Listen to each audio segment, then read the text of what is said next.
ज्ञान गंगे में आपका एक बार फिर से स्वागत है। प्यारे बच्चों, इस वीडियो में हम पढ़ेंगे अलंकार के बारे में। देखिए, अलंकार बहुत सारा होता है, लेकिन उससे हमें मतलब नहीं रखना है। हमें क्या मतलब है कि क्लास 10th यूपी बोर्ड की जो एग्जाम में जो भी अलंकार संबंधित चीजें आएंगी उसी को पढ़ना है, क्योंकि हमें अंक हासिल करना है। पढ़ने के लिए तो पूरे वर्ष भर पढ़े, लेकिन अब की तैयारी कैसी होनी चाहिए? बस उतना ही जितना कि बोर्ड के एग्जाम में हमें काम दे। देखिए, समझते हैं आखिर अलंकार में है क्या। तो अलंकार को समझने के पहले नीचे आते हैं और देखते हैं विश्लेषण। विश्लेषण क्या है? पाठ्यक्रम में है। देखिए, उपमा अलंकार, रूपक अलंकार और उत्प्रेक्षा अलंकार। वैसे अलंकार के दो भेद होते हैं, शब्द अलंकार, अर्थ अलंकार, और उन दोनों के कई सारे भेद होते हैं। तो हमने एक चीज यहाँ पे स्पष्ट कर दिया, क्या कि हमें कितना पढ़ना है? तो केवल 3। कौन कौन? उपमा, रूपक और उत्प्रेक्षा। और इसका आने का स्थान क्या होगा? तो प्रश्न संख्या 8 का ख होगा। ये फिक्स है। ठीक है, 2 इंपॉर्टेंट चीज हमने जाना। और तीसरा इंपॉर्टेंट चीज क्या जाना है? प्रश्न पूछने का तरीका। 2 आएगा, 1 करना है। आपके सिलेबस में कितने अलंकार हैं? 3 अलंकार हैं, लेकिन एग्जाम में कौन कौन आएगा? तो इन तीनों में से 2 आएगा। और आपको करना कितना है? तो आपको 1 करना है। तो समझ गए, अलंकार बहुत सारे हैं, लेकिन हमारी परीक्षा में, हमारे सिलेबस में 3 है, हमारे परीक्षा में 2 आएगा और हमको करना है 1। देखिए, नीचे लिखा है परिभाषा 1 अंक और उदाहरण 1 अंक।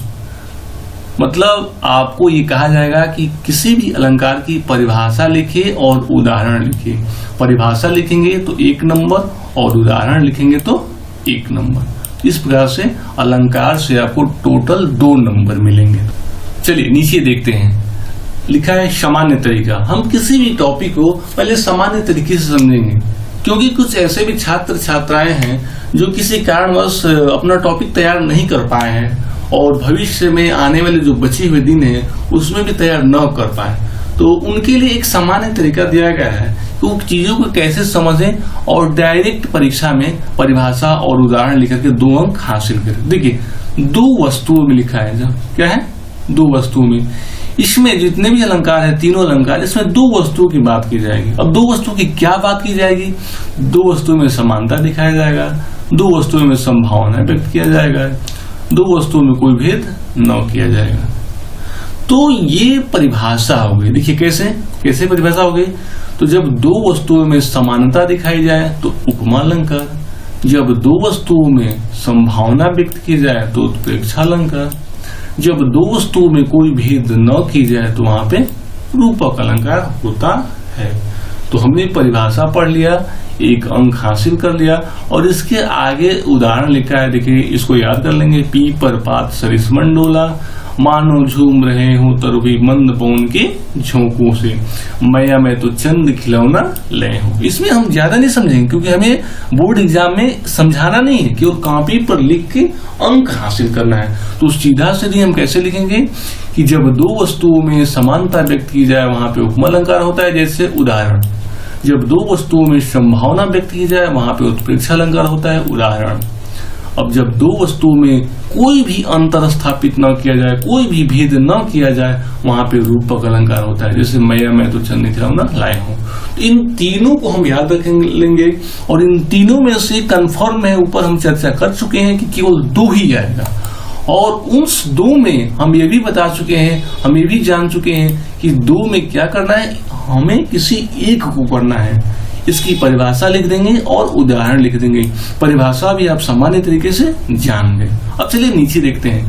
थोड़ा सा अच्छे तरीके से भी मान के चलिए कोई है जो लिखना चाहता है, उसके लिए हम ये परिभाषा ये सामने आपके दिख रहा है, और इसका जो ई नोट्स है, इसका जो शॉर्ट नोट्स है आपको मिल गया होगा, आपके पास पहले से मौजूद है, उसी से ये परिभाषाएं ली गई हैं।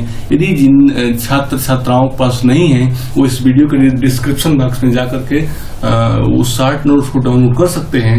इसके अलावा यदि आपको कोई दिक्कत परेशानी हो रही हो तो आप हमारे नंबर पे कॉल कर सकते हैं।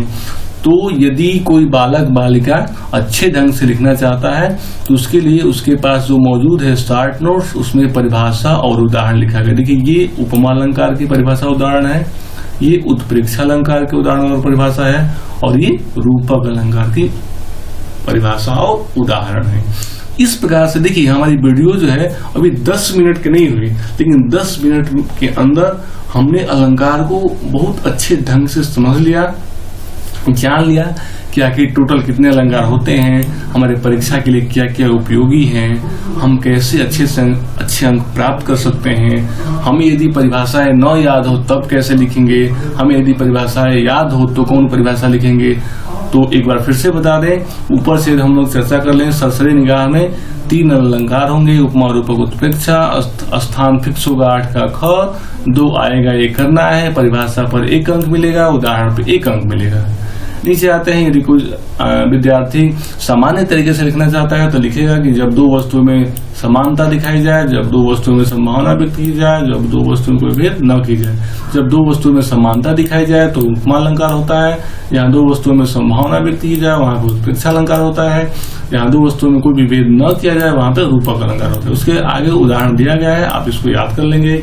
नीचे यदि कोई विद्यार्थी अच्छे ढंग से लिखना चाहता है तो उसके लिए परिभाषाएं लिखी गई है। हाँ, एक चीज याद रखेंगे, आपको उदाहरण लिखना है तो उदाहरण कोई जरूरी नहीं है कि इसमें हम जो लिखें उसी को लिखना है। आप सीरीज में से देख लेंगे, आप अपने किताब में से देख लेंगे, आप नेट पर देख लेंगे, आपको जो उदाहरण सटीक बैठे, याद हो जाए, उसी को आपका उदाहरण लिखना है। लेकिन याद रखें आपको लिखना है, क्योंकि उसी पे 1 अंक आपको मिलने होंगे। तो आशा करते हैं कि आप वीडियो आपको पसंद आया होगा, और यदि किसी प्रकार की आपके पास समस्या है तो हमें इस नंबर पे आप शेयर कर सकते हैं।